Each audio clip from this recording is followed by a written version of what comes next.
Il-President tal-MHRA Toni Zahra qal li n-numru ta' turisti fil-lukandi u l-akkomodazzjonijiet privati kienu fl-istess livelli tal-2008, imma l-ispejjeż huma ħafna akbar.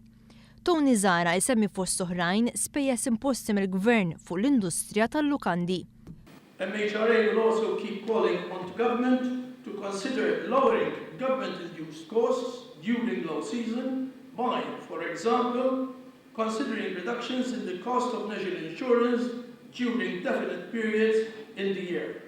Toni Zahra qal li l-MHRA ilha dawn l-aħħar snin titkellem dwar il-bżonn li l-industrija tal-lukandi issir waħda sostenibbli. Il-President tal-MHRA jikkonferma li bejn l-2006 u l-2011 l-industrija tal-lukandi f'pajjiżna tilfet b'madwar 10 miljun euro. MHRA has, over recent years, repeatedly lamented about depleting profits, a cumulative net loss of 10 million euros between 2006 and 2011. Toni Zahra qal li l-MHRA ilha dawn l-aħħar 3 snin twissi lill-Gvern li biex l-industrija ssir sostenibbli hemm bżonn li joħsu l-kontijiet tad-dawl u ilma l-lukandi kif ukoll tonqos ir-rata tal-VAT.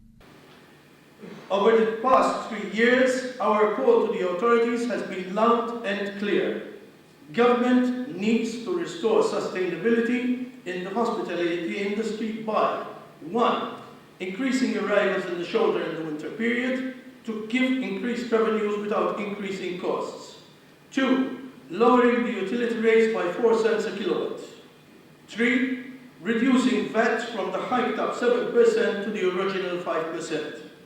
Toni Zahra qal huwa importanti li l-korporazzjoni Malta titmexxa mill-aħjar imħuħ li joħorġu bl-aħjar soluzzjonijiet għal qasam tal-enerġija f'pajjiżna. Issemma wkoll il-fatt li minkejja żieda fit-turisti, il-lukandira għandhom problema ta' profitabilità. At this moment in time, the return on investment in hotels is very low.